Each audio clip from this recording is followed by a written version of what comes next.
There you know that we're recording. Awesome. Thank you. Closed captioning is enabled for this event. You can turn on the live transcript by pressing the CC icon in the bottom of the Zoom window. A reminder to all our speakers and question actors that this works best when we speak slowly. I'll quickly walk us through the general structure of this call and the different tools that we'll be using. So you'll notice that we're in a regular Zoom meeting. Hi, tiny boxes.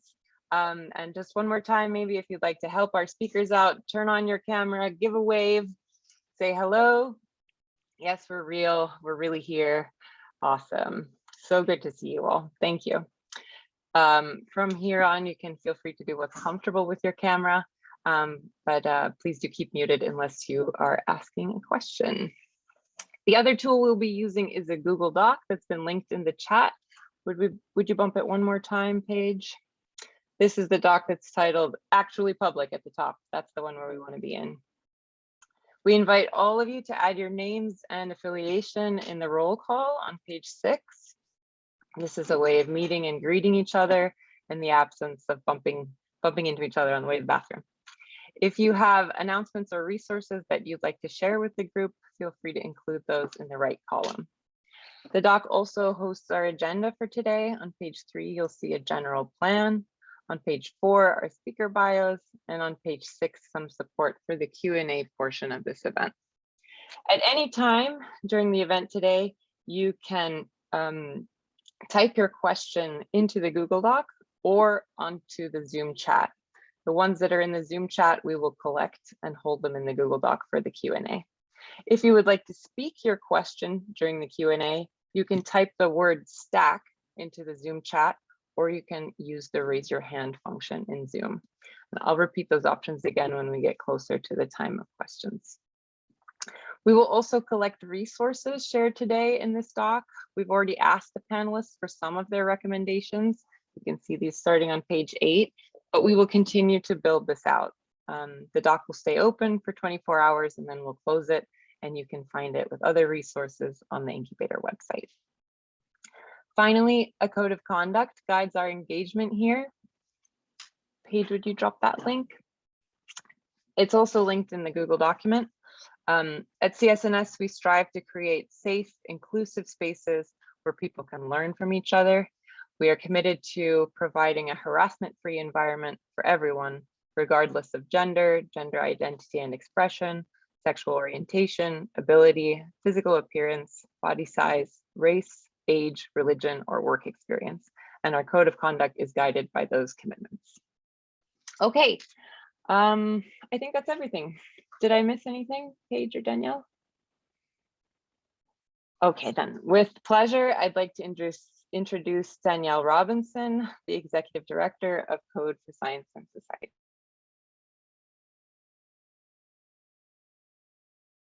Hi, everyone. Can you hear me?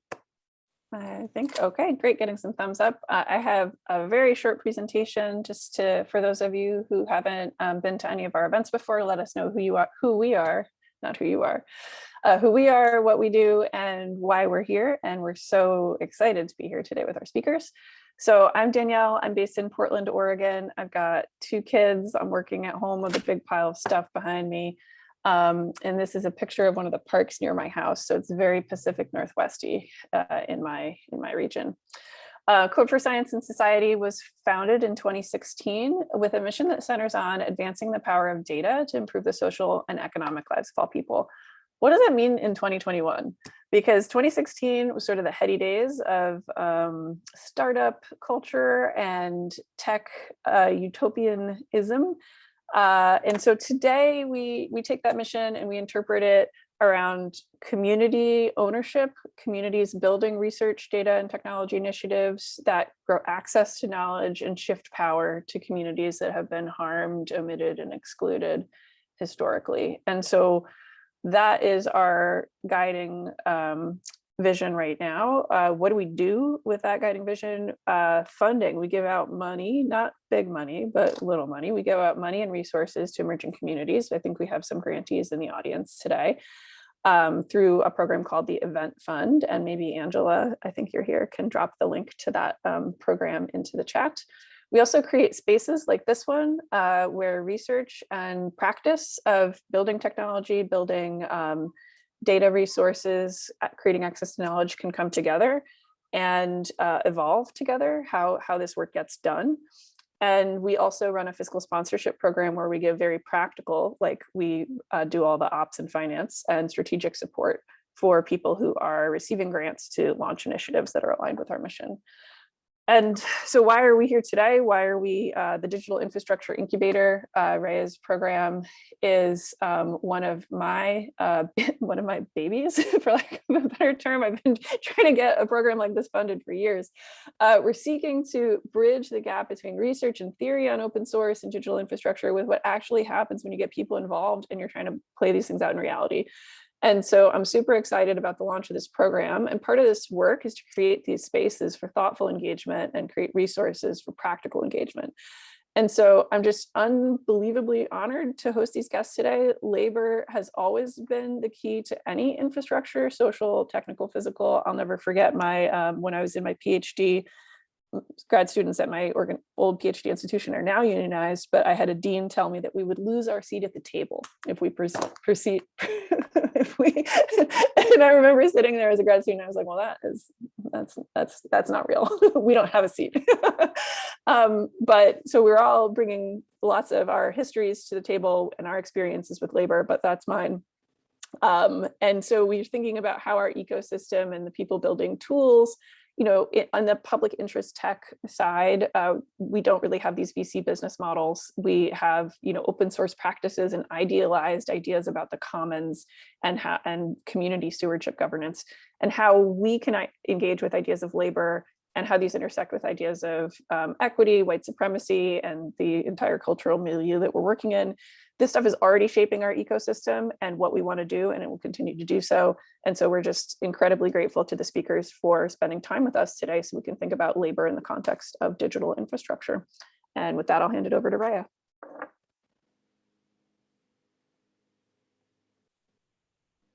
And I'll stop sharing. And I'll mute myself. Thank you, Danielle. Okay, so I'm Rayya Zein. I am the program manager for the Digital Infrastructure Incubator, the program that Danielle was just talking about.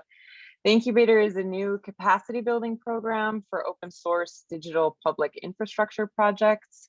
And as part of that program, we've curated a public event series called Building Laterally, Political Imagination to Support and Sustain Digital Infrastructure. It's designed to connect conversations about sustainability, about governance, and about community health in open source to larger political debates. And this is the first event in that series, Labor Across the Tech Ecosystem. It was inspired by an observation about of a lot of talk about unsustainable work in open source. It's unpaid, it's unrecognized, it's underappreciated, but not a lot of talk about that work as labor or of open source contributors as workers. And so we wondered what that said about how we envision building solutions to this problem of unsustainable work in this corner of the tech ecosystem.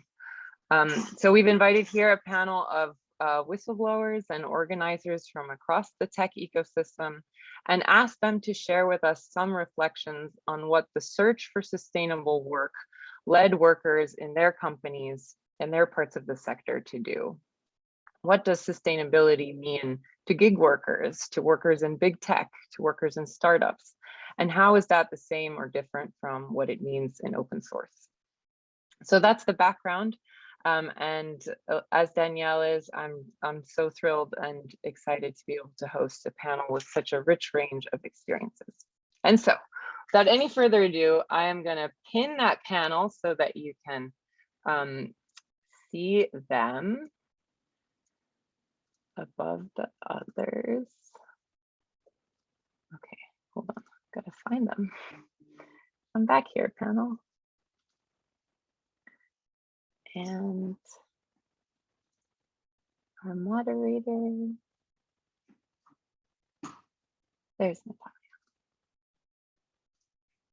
Awesome. Okay, fantastic. So I'd like to introduce our first speaker. Aerica Shimizu Banks is a tech policy expert and inclusion innovator. She is the founder of Shiso, a consultancy that applies an intersectional equity lens to business development, tech, and policy challenges. After experiencing the triumphs and trials of tech, building successful diversity, equity, and inclusion programs at Google, and then holding Pinterest accountable for its racism and sexism, Aerica now creates systems and frameworks to elevate and restore equity in our institutions. She holds a Master's of Science in Environmental Policy from Oxford and a BA in Environmental Studies and Public Affairs from Seattle University. To learn more about Aerica, Paige has just dropped us a link to her site. Thank you for being here, Aerica. The floor is yours. Thank you so much, Rayya and Danielle and Paige and everyone at Code for Science and Society for having me. And I'm so excited to share this digital stage with women, folks I have admired and who have really inspired and directly supported me in this movement after I came forward about the discrimination at Pinterest. And how to change that. So really excited to be here with Jennifer and Clarissa. And, you know, when I think of sustainability, I think about it in a very holistic sense because one, I went to a Jesuit university and was forced to do the Ignatian steps of principles, and including like silent retreat, a lot of self-reflection, and community service. And I feel very fortunate that that was a part of my education. And that has become really in many ways like how I live my life and where my values, not just in my personal life, but my professional work come from. And also from my background as an environmental studies major. I know many folks give the disclaimer when they're talking about tech issues about whether or not they're a real technologist and whether they have, you know, a hard science background. And, you know, I say, especially more and more, as we are all seeing, when every industry in is tech enabled, we are all technologists. We must all navigate digital spaces. We must all have access to internet to do the work that we do. So really, you know, I've found it has not at all hindered my career to not have that background, to not be an engineer or computer scientist or data scientist, but actually having that perspective of social sciences, of environmentalism, and bringing that sense of holistic awareness to my work has been key, not just to my professional success, but to my organizing. And so when I think of sustainability in work, I'm thinking about not just the work itself, bandwidth, capacity. I'm really thinking about values in that, can I come to this space every day and feel good about myself when I am working on this product, talking up this company, this product, this initiative, working alongside folks? Do I feel that they respect me? And do we share values? And in the space of not sharing values, do we at least respect each other enough to coexist in conflict at times and to work through disagreement? And one thing that has helped me, what I've had to learn rather in organizing and agitating in different channels at both Google and Pinterest, is that key to this sustainability is letting go of moral rigidity. I talked a lot about alignment of values and principles, but what I've learned in a couple of key instances is that one, what may be the biggest catalyst for change is not necessarily a disconnect between your personal values and the institution's values, but really the disconnect between the institution or corporation's values and their practices, and how it is important to intervene when that dissonance becomes clear. And two, that we cannot hold up our organizers and leaders of the movement as symbols of sort of a perfect philosophy or politic or morality, because they will fail us. and we will be disappointed. And so how do you sustain an important movement while recognizing that? And I think one is letting go of that judgment and expectation, not to the point where hypocrisy abounds at all, but to the point where we give each other grace for having different conceptions of how to meet goals, of perhaps not always following through, and also recognizing that there may even be conflict when we have this higher goal in mind. So the first example, when I talk about that, it's how important it is to speak out about the cognitive dissonance. I'd raised concerns when I was at Pinterest early on. A month in, there were issues about employees, specifically women, who were doxxed for their perceived marginalized identities. 2 Black women and 1 woman who was perceived by certain right-wing groups to be a lesbian simply because she had a short haircut and had tattoos. And that was my first month on the job as head of federal affairs. And that set in motion a series, that was really the start to a series of issues around racism and sexism specifically, and how the company dealt with that.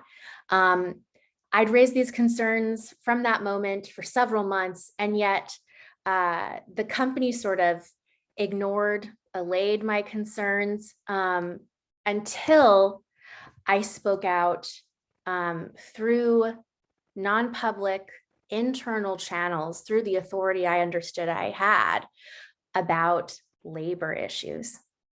And so I think what that pointed to me was, okay, here's where values are actually conflicting in practice.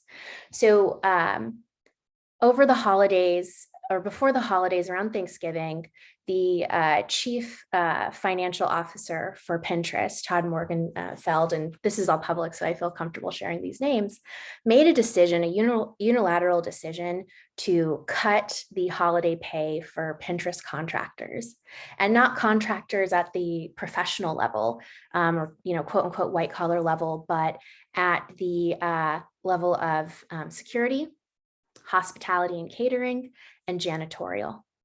And the contractors who would be impacted the most by this unilateral cut were in San Francisco. And from working in that office, I knew that many of those contractors were Black, brown, and also disabled. And the company had made a point of sort of touting their disabled workers to show what an inclusive environment it was, et cetera.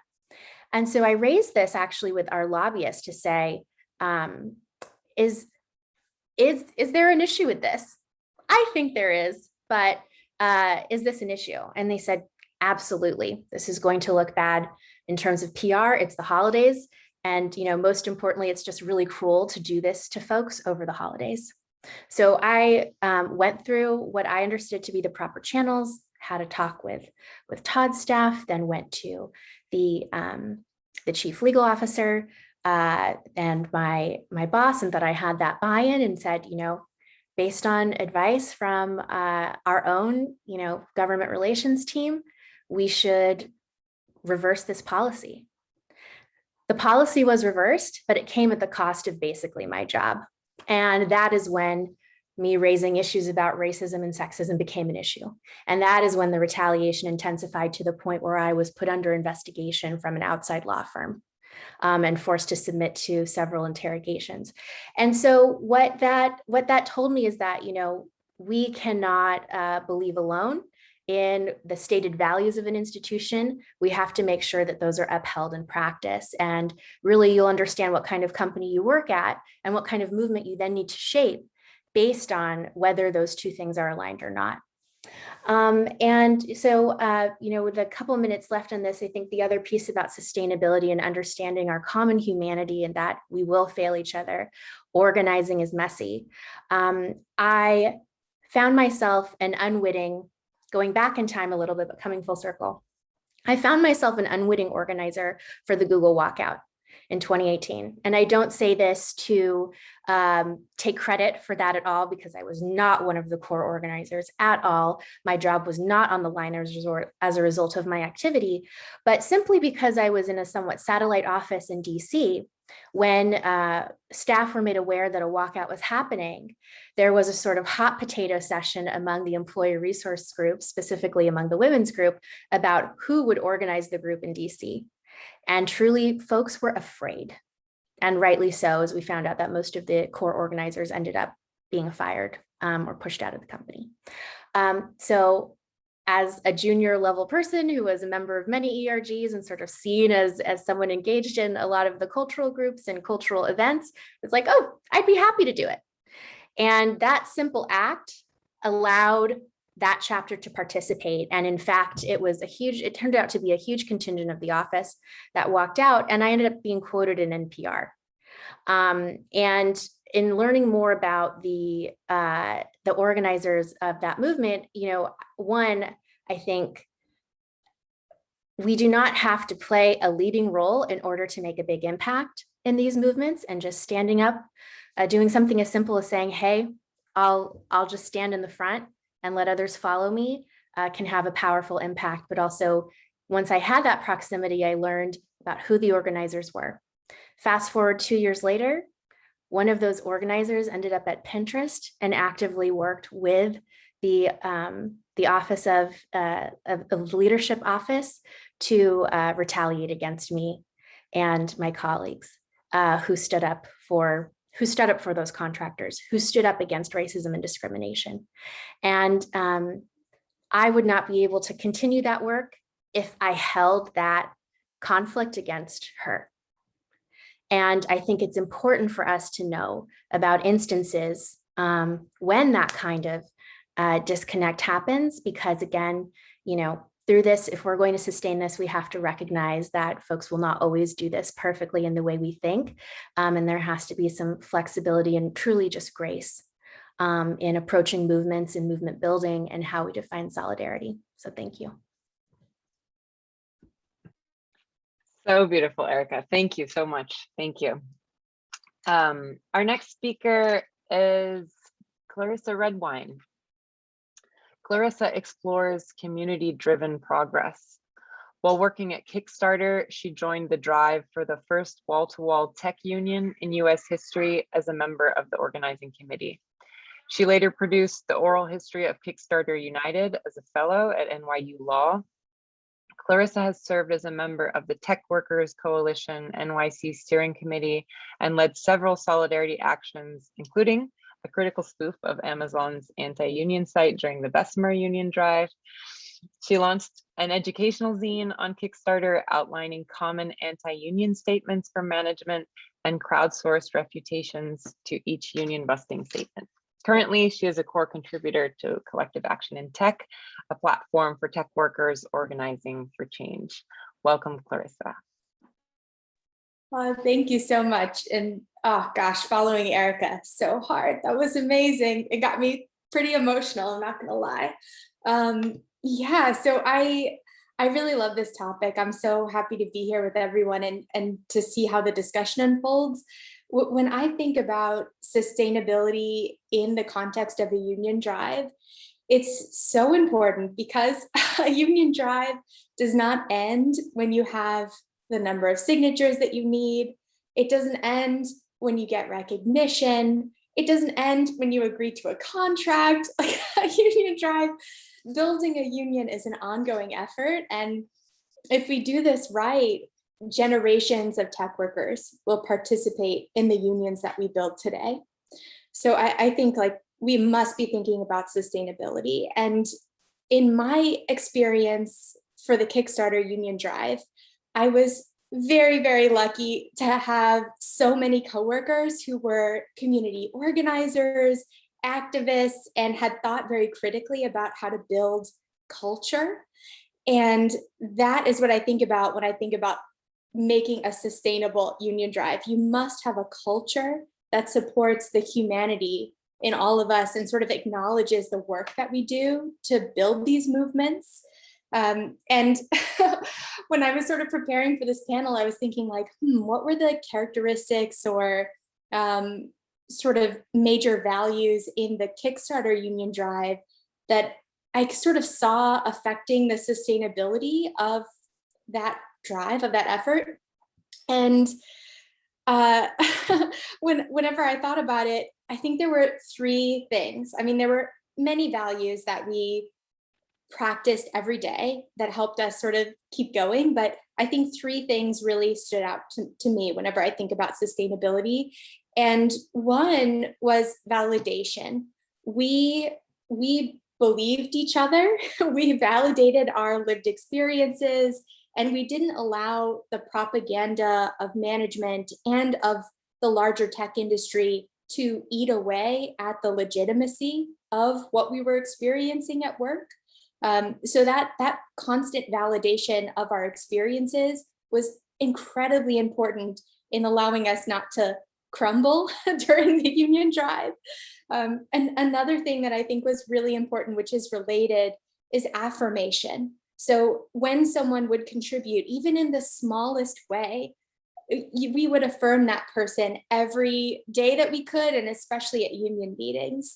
And the last thing that I thought was really important was distributed power. I mean, that seems very obvious, but it takes work to distribute power and to make people feel like they can take ownership over a union drive. And I can tell a story that sort of, I think, encapsulates all of these things for the Kickstarter union drive. So I vividly remember the day that Kickstarter started firing union organizers, because they started with me. And I mean, they actually had fired or pushed out quite a few of us before that point, but there was one moment in the campaign where they fired a third of our organizing committee in a week.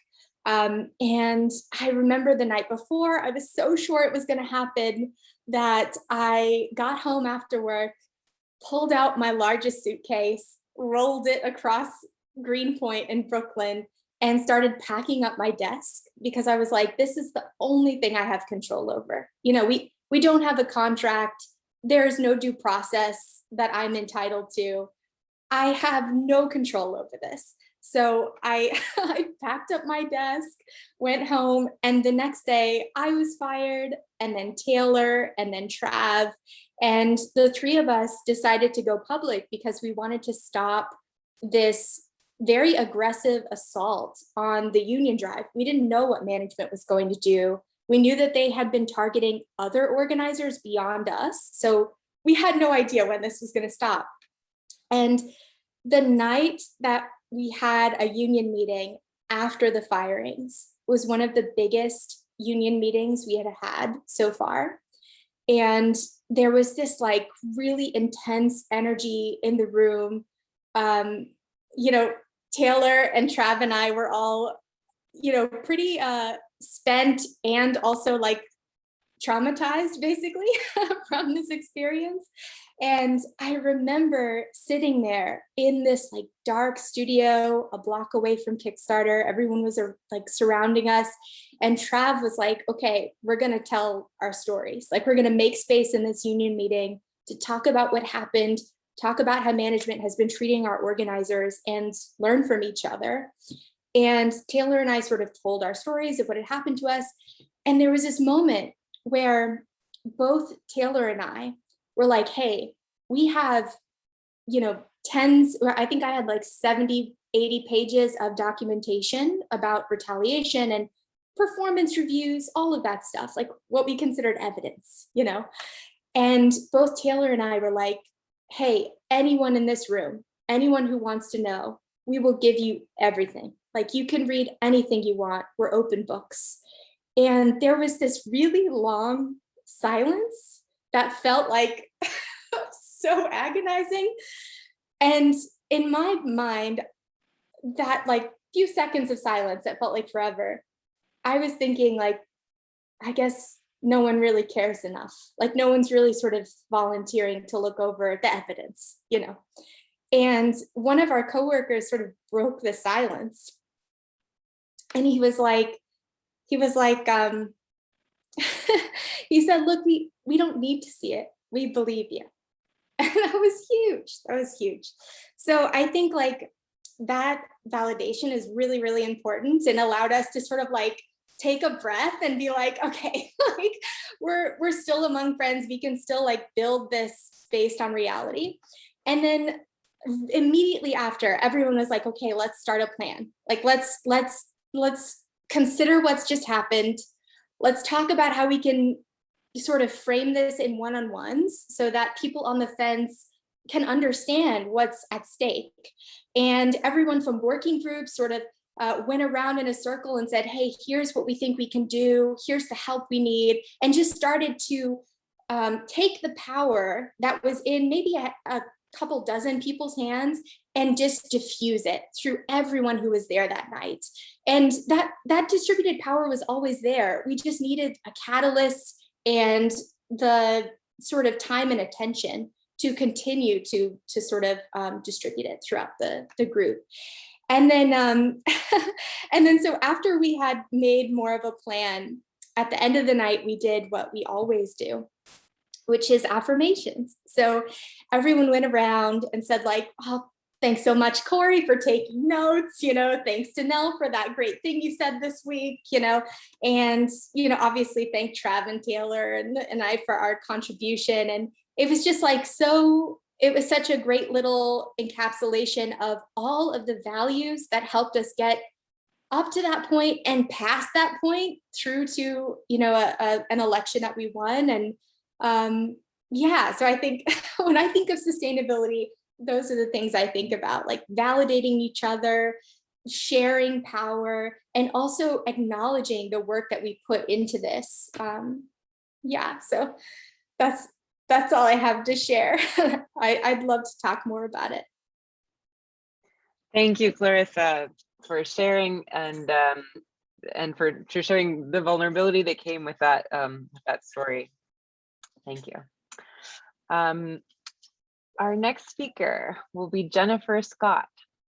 Jennifer is a gig worker who has been delivering food by bicycle in downtown Toronto for 4 years. As a worker organizer with Foodsters United CUPW, she was part of the worker-driven campaign that successfully won the right to unionize Foodora gig workers.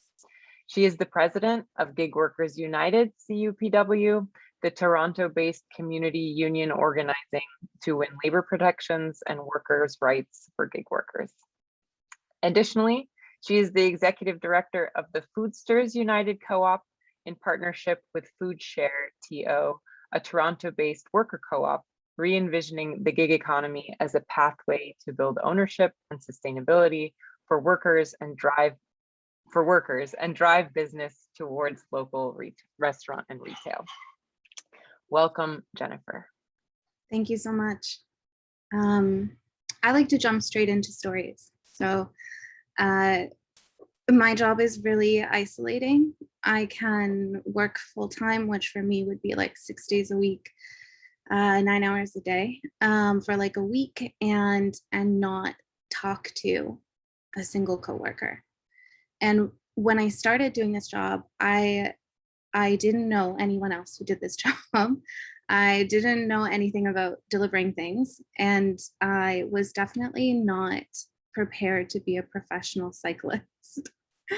And there were a lot of gaps in my knowledge. And so one of the first things that happened to me was that I saw, or I felt like I had a lot of responsibility because there was a lot of pressure on me from customers, from restaurants, and also on myself for earnings. And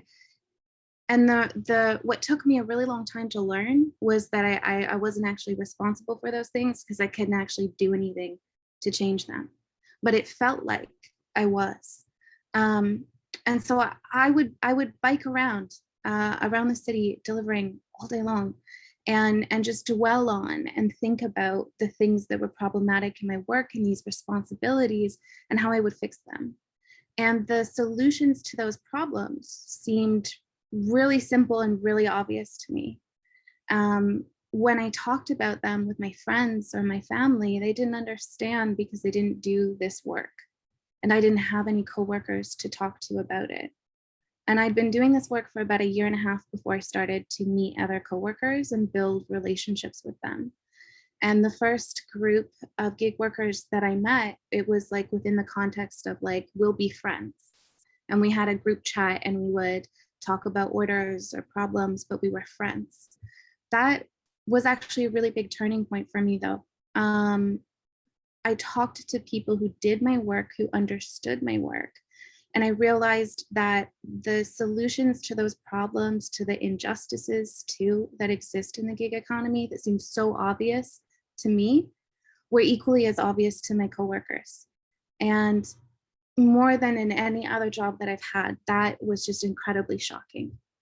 And it was about 8 months later when I joined the Foodsters United union campaign.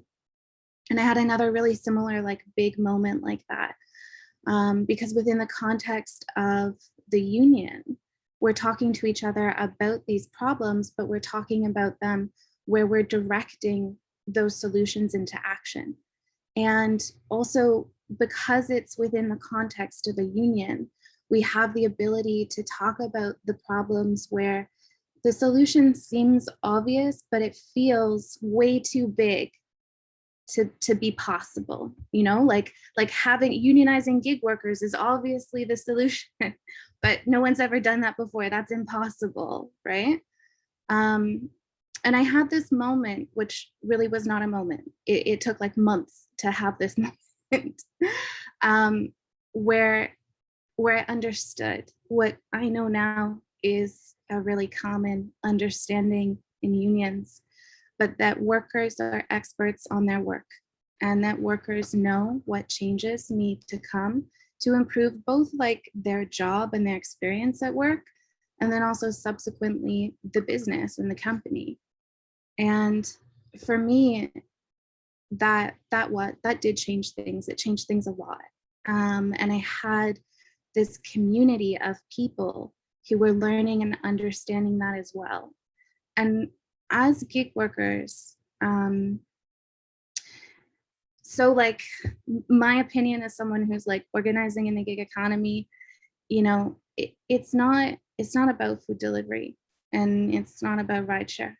And when we take a look historically at what companies do, what our gig employers do internationally, I think the truth is that it is an intentional action to roll back workers' rights to something that has not existed in many of our lifetimes. With that knowledge and sort of coming to that conclusion with a group of people who are also working under a narrative that those companies have executed really well. And that narrative is that the people who do this work, they're not real workers. They're just gig workers. It's not a job. It's just a gig. It's not even real work. And there's a slightly more malicious narrative that the people who do this work are unskilled or lazy or losers for riding their bikes around. And that causes a lot of dehumanization, and it affects people. You know, it's successful narrative, it's successful tactics, and it makes people feel badly. And coming to the conclusion, to the understanding with a group of workers that we know what is best and we know what needs to change is really empowering. Taking on the action to do that equally is empowering. Apparently organizing gig workers in Canada was impossible, but 90% of Foodora workers voted yes for the union. Didn't feel that impossible doing that. But what I would offer to folks is that supporting workers who are organizing and creating opportunities or businesses or even infrastructure that's sustainable where workers do organize and can organize successfully is absolutely about validating and recognizing that the workers know best. When a worker says, this unpaid task that I do, this menial task is real work, we listen. And that is the only option, to listen and to take action that is in line with the workers' demands. And that workers' demands are truths. It's really just that simple. They are truths. They are truths that require action. And I think that when we can do that, and we can do that collectively, either as workers, understanding that and allowing that to drive us, or as members of management or onlookers, when we can recognize the worker organizing, center the workers' voices in the conversation, actively work to answer demands through action and provide the answer to the demands, like, and make space for workers by bringing workers to the table, which sometimes means that we have to step back from the table. I think understanding that workers' voices and workers' demands are truths can also mean knowing that sometimes our job is to support, and we support by bringing the workers to the table and into the conversation. And that can mean stepping back, which is okay. It's absolutely okay. And to pull that back to like sustainability, it is a task. It was for me. It took months to understand that workers' demands are truths, and that workers know what needs to change, that they are experts in their work. And so I imagine for a lot of us, and for the people in our lives and the people that we work with, it's a task for them too.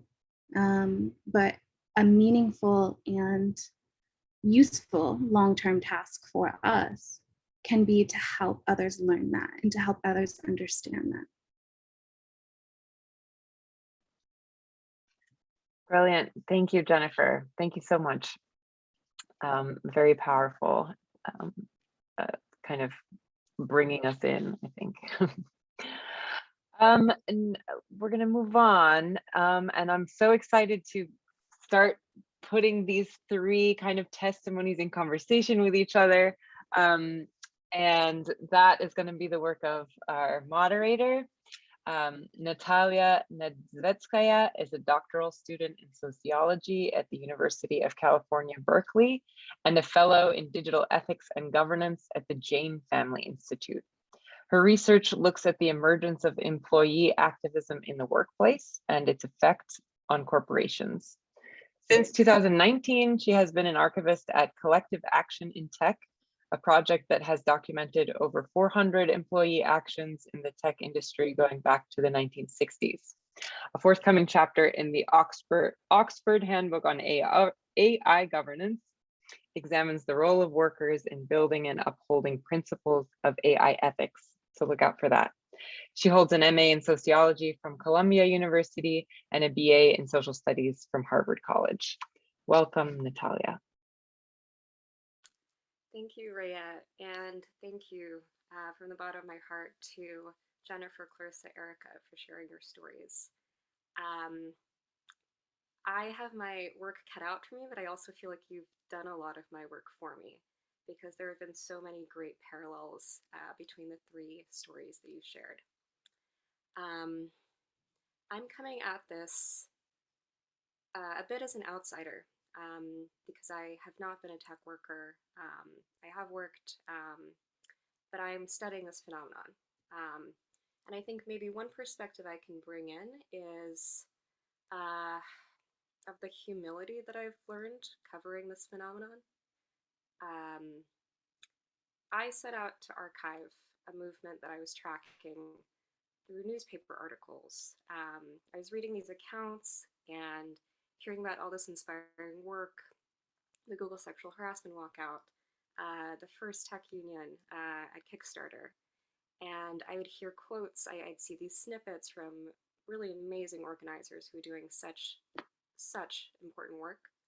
And it really took being in rooms like this and digital spaces like this and physical spaces and hearing people's accounts and what they went through for me to understand all of the sacrifices that it took. Sorry, Nataliya, there seems to be like some sound issues. Okay. Is that at all better? How are folks feeling? Maybe you gotta keep talking. I can keep talking. I can also try to just speak a There we little go. louder. Yeah, maybe. Does Are that folks work? feeling that that is sounding a little better? Yeah, okay. I moved my computer closer and somehow that feels like it worked. Yeah, thank you. Thanks for pointing that out. So like I said, I've been documenting this along with an amazing group of people, including Clarissa at Collective Action in Tech. And we've documented about 400 actions that have happened in tech since the 60s all over the world. It's powerful to recognize that number, and we're missing so many events, I'm sure. But it also, there's such an important recognition that comes from hearing individual accounts. And I think recognizing that for each of those 400 plus actions, there was someone like Aerica who spoke out in the workplace repeatedly, someone like Clarissa who organized these really amazing spaces and brought people together and built community, someone like Jennifer who highlighted these narratives and brought to light the reality that workers face, the humanness of workers, and put in hundreds, thousands of hours to make that happen. And also lost probably countless nights of sleep, put their jobs on the line, risked so much. And I think it's important to highlight in this discussion of sustainability the importance of sharing costs, because the three of you have taken on so many costs for things you believe in, values that I know a lot of people in this room also share. And part of sustainability is making sure that we're bearing all of those costs as a workplace if we're coworkers, but also as a society. So that's something that I think whenever I hear individual accounts, really, that really hits home for me. So thank you all for that. In terms of drawing parallels across your stories, I don't want to take up too much space because I know people have lots of questions and I want to start this discussion. I thought Aerica's point about highlighting tensions between values and practices at companies was something that resonated across all three stories. And Danielle mentioned this idea of tech utopianism early on. And I think in tech, we've really seen this tension between the facade that companies present, what they say, and then the reality that workers face. And many of us came of age in this tech utopianist vision. And right now we're coming to terms with the reality. And that involves recognizing this tension, recognizing also that labor is power, organizing is power, and the power structures that exist across all these different workplaces. I think with that, I'd like to turn to a discussion. I really think we have so much to share as a room, and we have 38 amazing participants that I know also have things they want to say. So Rayya, how should we do this next section? Great. Yeah, so let me kind of repeat what how to engage as we move into the Q&A. If you would like to type a question, feel free to type it straight into the chat in Zoom. You can also type it in the Google Doc, if we could get it pinged one more time, Paige. On page 8 of the Google Doc, there is a page for questions. So you can feel free to type your question either in the Zoom chat or in the Google Doc. We'll collect things from the Zoom chat and put them in there. If you would like to speak your question using by unmuting yourself, you can type stack into the chat, or you can use the raise your hand function. And great, Danielle is standing by. That's awesome. Fantastic. So any questions for our panel? Daniela. Hi, thank you. Thank you, CSS, for organizing this incredible discussion, and to all the panelists for those very inspiring stories that you shared. I'm Daniela. I'm the I work at peer review. My background is similar to Danielle's in terms of coming from academia and then into the world of open science. And I also want to mention that it resonates a lot, the words that Aerica shared about how we, like, I apologize a lot for not having a tech background, working in the tech space. And I want to thank you for the words you said, because I think I need to write them and have them in my wall. But in the things that I wanted to point out is that a lot of these lessons of collective action and movement building in various spaces in the open scholarship movement and open source movement have been kind of put here and there in terms of like, what can we learn from what movement building has taught us, and bring it to open science and open scholarship space. And we had for a while a really interesting and engaging group of people that would come together and discuss books such as Emergent Strategy and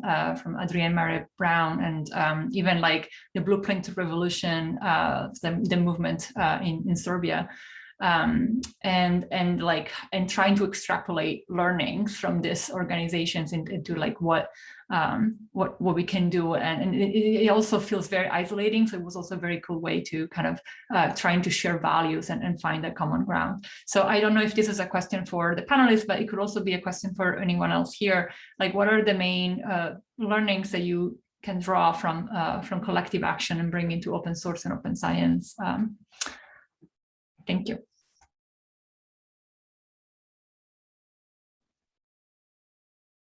Yeah, another way I'd like to tag on to what Daniela said, I think something that I've been thinking about, and maybe others in our community, is kind of what does collective action look like in open source? Does it look the same as it does among Jennifer's comrades? Does it look the same as it does among Aerica's comrades? And how do we begin to put together visions for what that is? I wonder if we can start, maybe if that sparks anything for our panelists, and then we can be thinking in the audience about our own answers.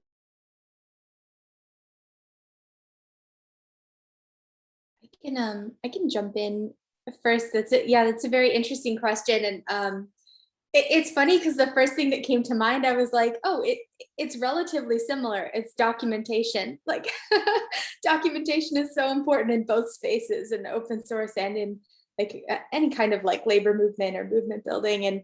And it's funny, Corey from Kickstarter United was like a meticulous note taker. He took a ton of notes, and the sort of end goal was to open up all of our documents, all of our like planning, everything that we thought could be helpful for another group that's trying to unionize. And that's like shared across groups today. And also we put together this oral history that was meant to share not only some of the strategy, but also the emotional journey that we all went on. But I do think like documentation would be my quick answer. Yeah. And thanks for that question, Daniela. And similar to Clarissa, I think really just one word popped in my head, and that's transparency.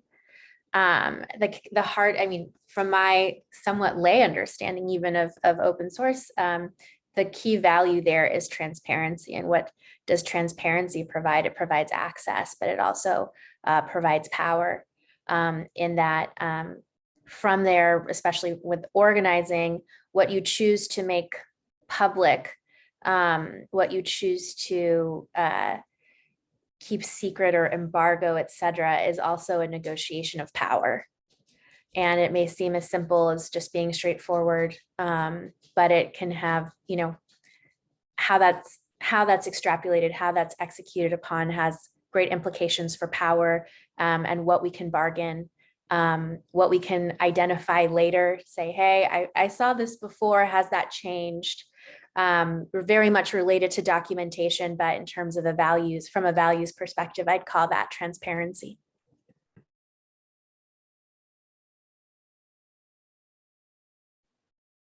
Thanks so much, both. It looks like we have a question about accessing tools.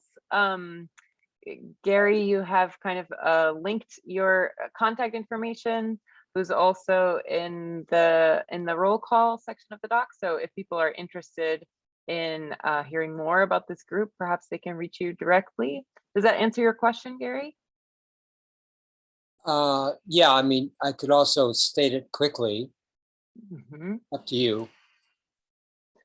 I think we've got it. Okay. Maybe we can circle back to it. Thanks. Thank you, Gary. Alex is on stack, and then we've got some questions in the doc. Maybe Nataliya, you could navigate us through these questions after Alex asks his. Super. Go ahead, Alex. Hey all, thanks for all you said. It was super insightful and just wonderful to hear.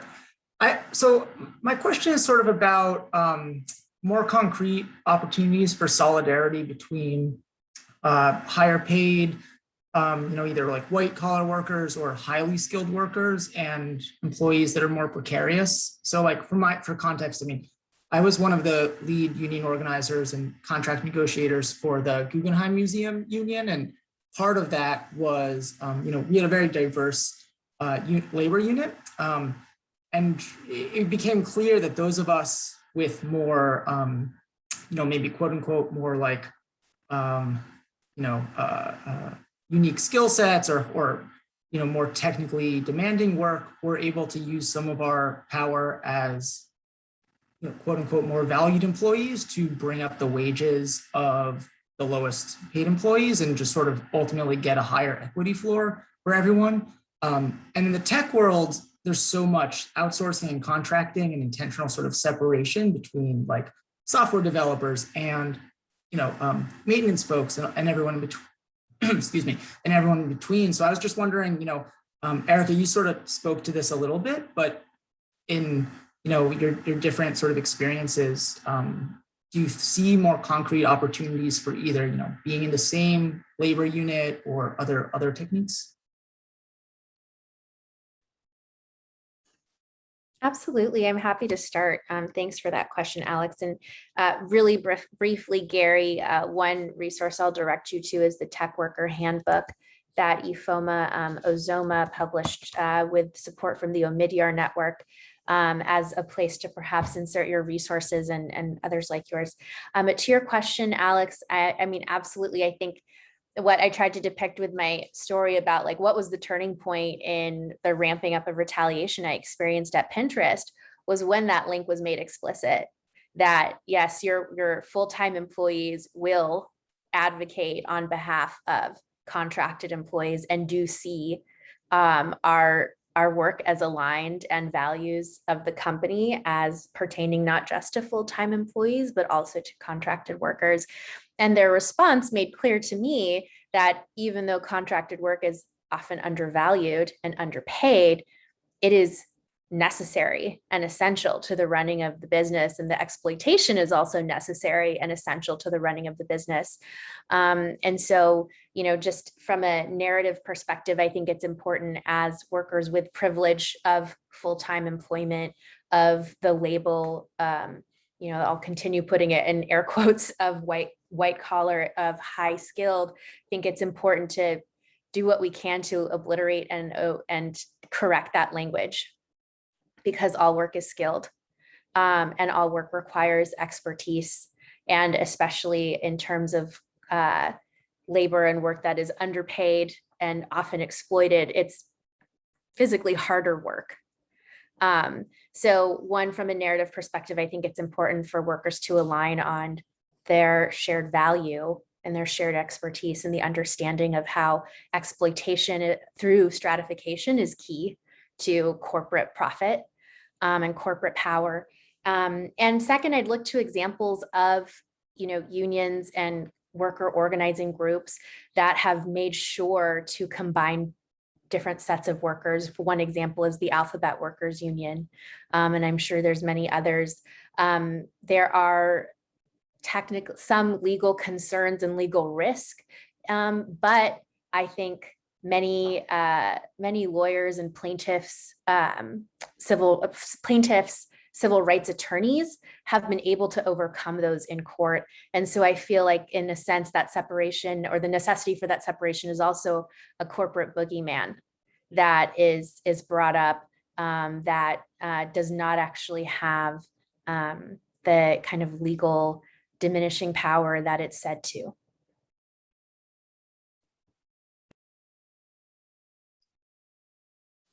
When you were asking your question, I was reminded of a story that I really love. So in my head, this totally makes sense to tell this story and answer to your question. Not 100% sure if that's actually going to work out for me, but I got to go to a lecture where somebody from the Chicago Teachers Union was speaking, and they do beautiful work. And so they were describing a time when they were renegotiating a contract for this group of workers who are part of the union. And they want to do something a bit more radical than just renegotiate their contract. And so they talked to the union about what they want to do. And the union's like, oh my God, that's illegal. Like, you can't do that.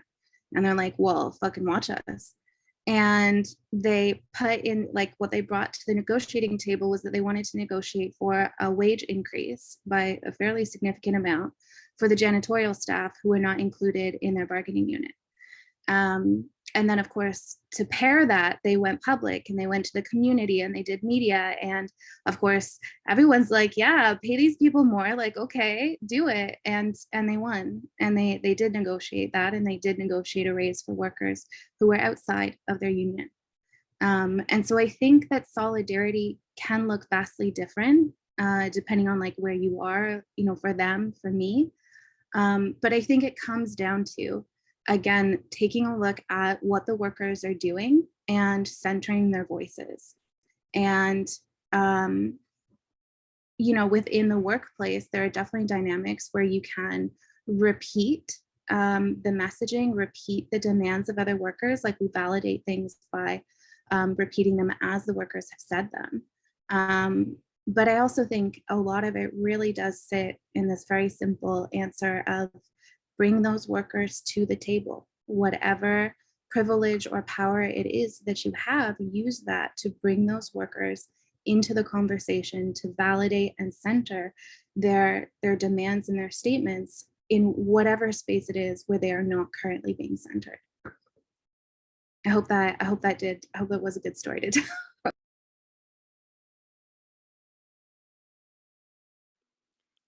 Thank you, Jennifer. So there are lots of great questions that have come up in the Google Doc, and I encourage you to add more. A few themes that we're seeing right now.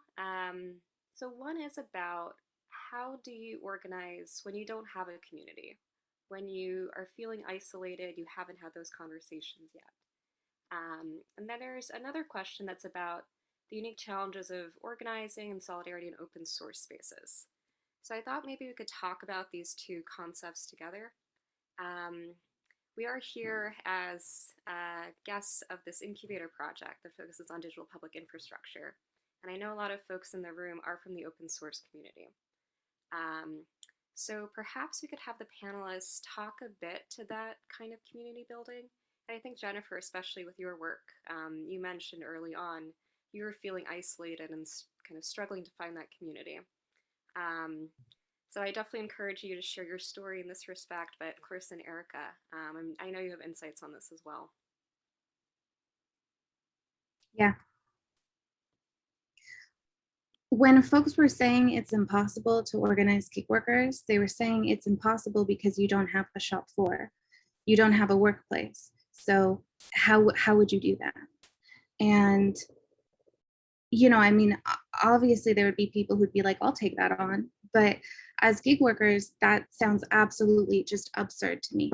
I do this job, it sucks. There's things that need to change and I know what they are. And there's other people who are in the exact same situation.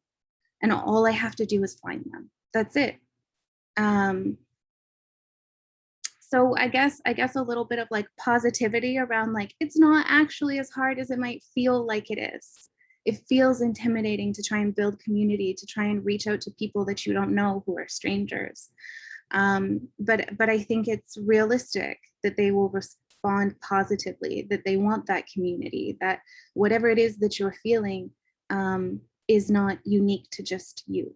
I think that's a really good place to start. And then the next one that I would offer is that a lot of the time when our jobs are not what they should be, if our work is unpaid and we don't have as much money as we need to, things like sharing food, sharing hobbies, sharing recreation are really meaningful because we don't always have them. And so like there are a lot of gig workers who've talked about this internationally, who organize and build community through sharing meals. You know, we're all working on Thanksgiving, we're all working on New Year's Eve. So let's meet up at this place that's convenient and let's have food together. I never have a union meeting that doesn't have food. So I'm also going to offer food is the way to bring people together.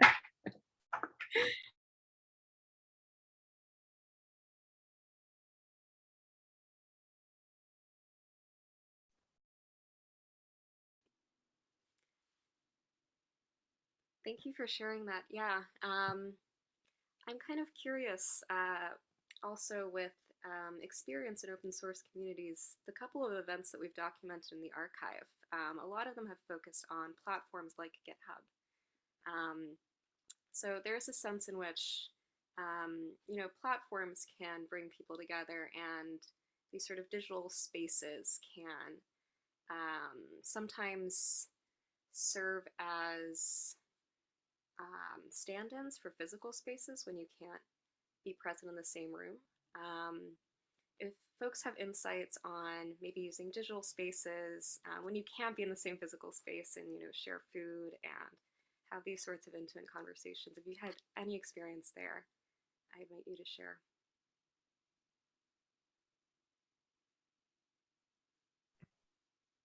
I'm happy to just start off, and first just want to thank Jennifer again for sharing her direct experiences on how organizing has been in person. I think because especially in the last 2 years, so much of that for many people has to have been online or in digital spaces. And I also want to, you know, be also clear as well that I have never actually had the opportunity to join a union.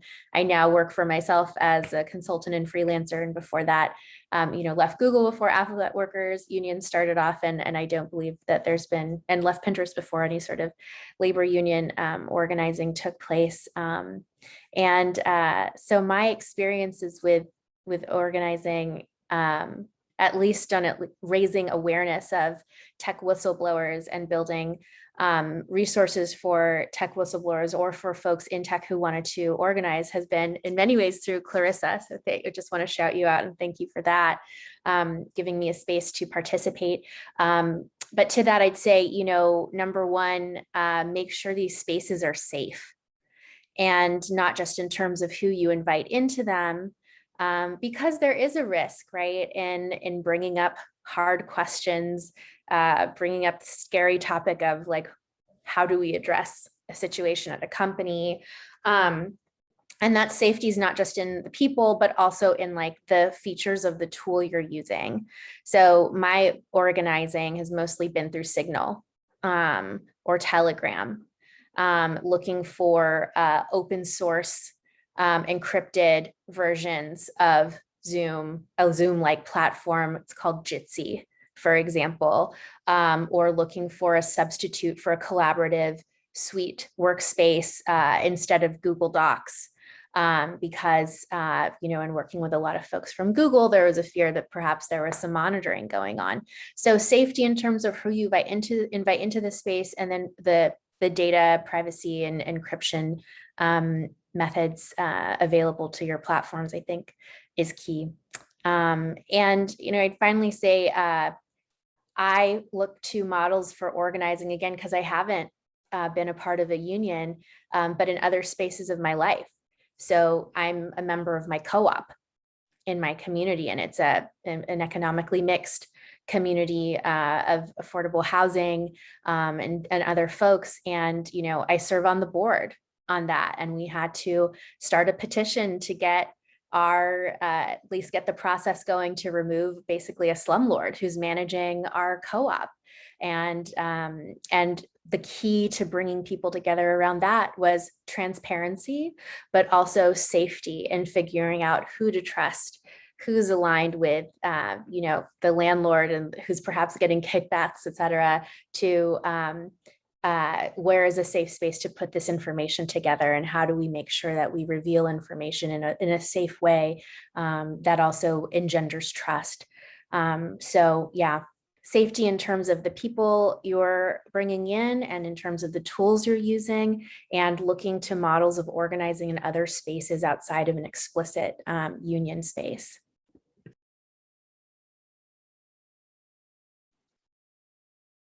That's great. Thank you both. There's a question that's pointing to, and this came up a little bit in the chat, about international collaboration, international organizing. The question is, are tech unions engaging with workers in other countries of the same companies? We saw in the chat there was talking about different kind of gig worker mobilizing in different locations. I wonder if the panel might be interested in addressing a kind of transnational or international flows of these efforts and energies.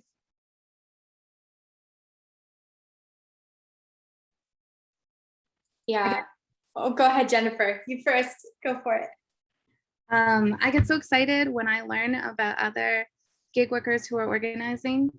And I'm sure that everyone here is just bored to death of me saying this, but a win in one country is a win in another country. And, you know, when Foodora left, it doesn't matter that they left, because whether the countries are in all countries or some countries, the workers are in all countries.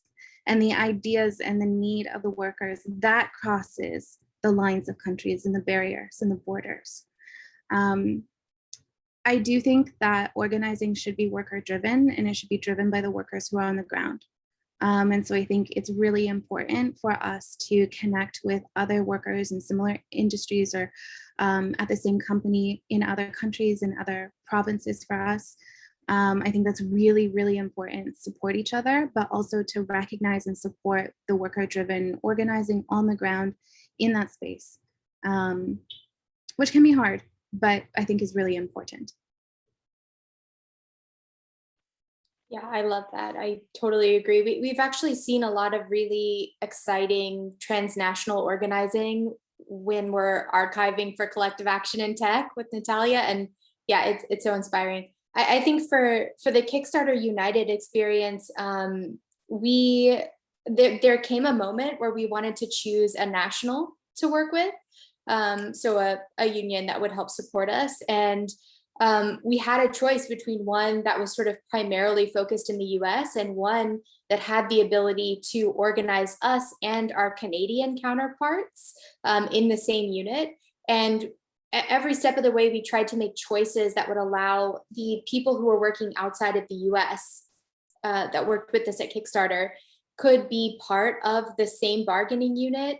And for people who were in, you know, like Europe or, you know, other parts of the world that actually, you know, legally can't be part of the same bargaining unit, we still work to like include them in the conversations of how organizing was taking shape and what their needs were, and sort of make them part of the creative process of building a new workplace. So yeah, so that was helpful.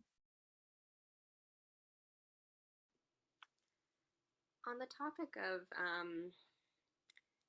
these sorts of divides that people see within workplaces across countries, there's a question that's been getting lots of upvotes in the Google document about this sort of distinction that sometimes exists between quote unquote real jobs and the work of gig workers, how companies sort of restructure this narrative, and also how that relates to open source. So here the contributor wrote, open source is seen as a passion project or fun and not as real work. Could you talk about how you've seen that narrative about real work, real jobs put forward to maybe progress labor policy? So how I guess to rephrase the question, how have you seen this kind of labor policy has been created with a certain type of workplace in mind? How do you feel like labor policy could be changed to account for these different types of work, like gig work, like open source?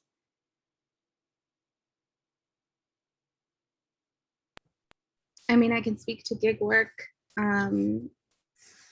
So when Uber, when the rideshare version of Uber came to Canada, which was 2016, they had to appeal to each of the provinces, and then in some provinces to municipal organizations as well, to be able to operate outside of the current regulations. And they had to like make this case and win this case in each of those cities, in each of those provinces independently. You know, and one win in one province didn't really impact a win in another province. And so they had to lobby really hard. And when they did that, they said, these aren't real workers. It's just a gig. They're just gig workers. So they don't need those regulations. They don't need training on how to be safe. They don't even need to have safety lights on their vehicles because they're not real workers and it's not real work. And so like, that's really obvious. And it's easy then to talk about that example and to talk about how that turned into eventually all of the provinces and all of the municipalities caving to allow Uber to operate in this way, right? And it's really easy to draw that parallel and show people that because they can Google it and they can research it and they can find out and they may even remember. But outside of having really strong tangible evidence and being able to just like tell the truth and the truth is enough, I go back to unite workers together and go to the workers. You know, in our job, we're constantly sent messaging from apps where that messaging is framed as like this horrible thing that we're doing that will make your life worse is good for you. And you're going to be so happy that we're doing it and say thank you, like let us know, like talk about it. And we all know that that's a lie. We all know that that's bullshit. We see it and we're like, okay, garbage. Like we don't even read the emails anymore.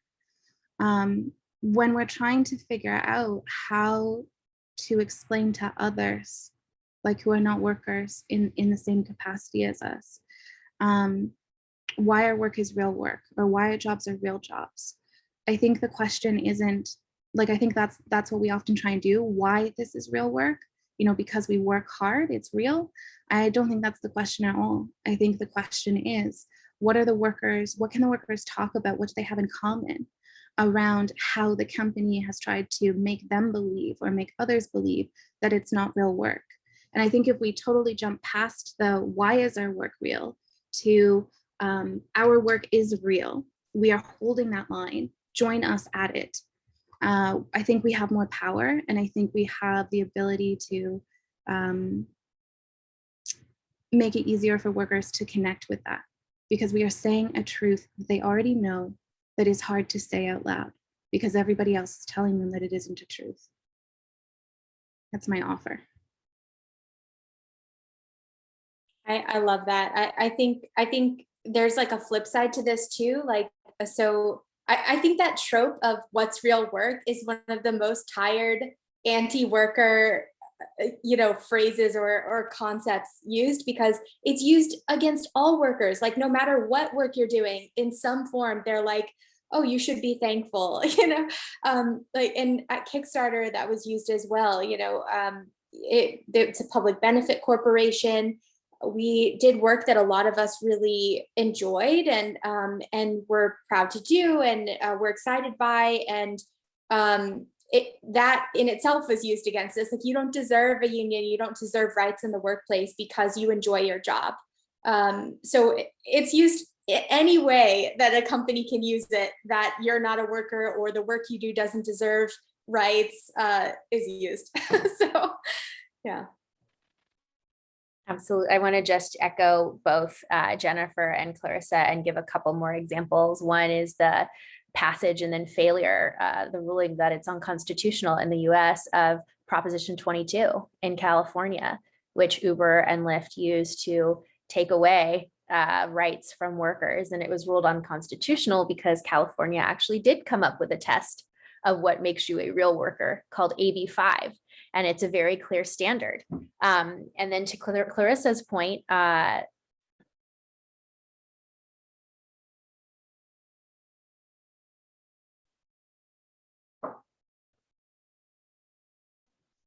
Is everything okay?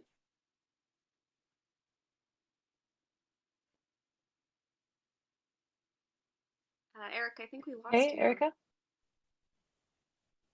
Sorry about that. One of my web pages opened and started a video. Hate when that happens. Apologies. But yes, AB5, at least in California, gives you a clear standard of what qualifies as work. It's like, oh, are you paid? Is it on behalf of a company? Would the company be able to operate without you? No. And I think there are other components. And then finally, it's like that poem, they came for this group and I said nothing until they came for me and no one was left to stand for me. And this is what we see in work. We see it in tech. We see it in academia, the adjunctification, right, of research, of professors, and the devaluing of teaching in that space.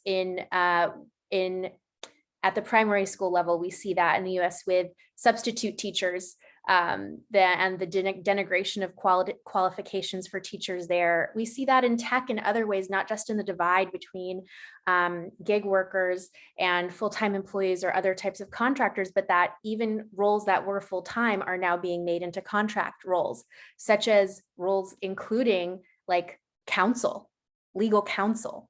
So that separation, again, only serves the employer. Like I said, that exploitation is through stratification, and pointing out all of those examples and being conscious and cognizant and mapping that is really important to help turn it back. Is it okay if I offer one more thing? Gemma, I read your comment and then I thought of this. So for us, the way that we talk about organizing and what we are doing and why we are doing this, organizing is about raising the bar for our expectations of work. And in some ways, that means, individually becoming comfortable with saying, like, my employer owes me correct classification and they owe me, I am entitled to a living wage. But in other ways, it's also raising the bar for our personal expectations of what others have. And so, where we have folks who do okay most days, who earn an okay amount, they are learning to raise the bar for, if one person is struggling, we are all struggling. And I bring that up to say, like, the things that each of us are talking about, the things that all of us here are experiencing, like, they are universal. Misclassification is a huge issue. Injustice in the workplace is a huge issue. Not valuing work or unpaid labor is huge, especially in organizing. Most organizing is unpaid, right?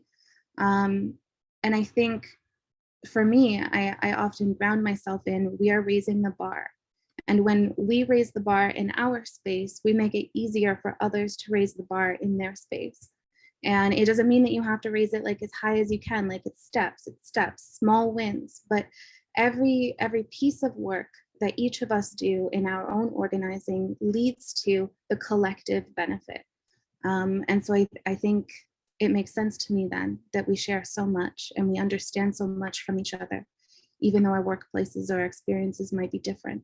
And I think that's sort of what unites us in the universal struggle for just the significantly improved existence in the world. I don't think we could ask for a better thought to conclude our session.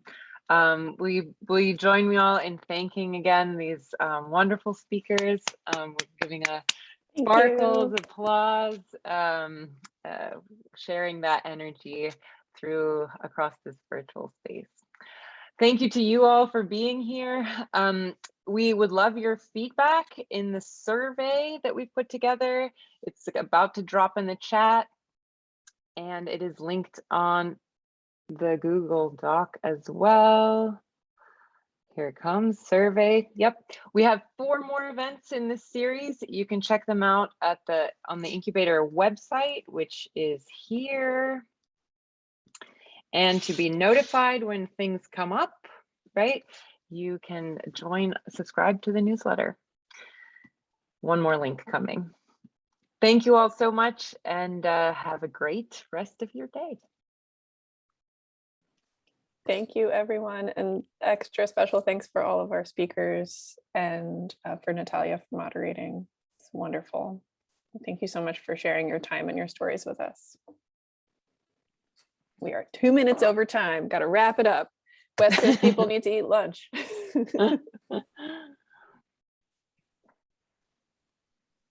Thanks, everyone.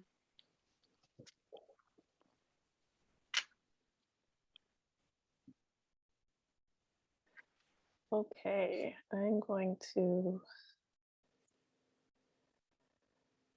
Yes, Terry, we will share the recording just as soon as we should stop recording, actually. We will share it. Thank you, Terry. Good point.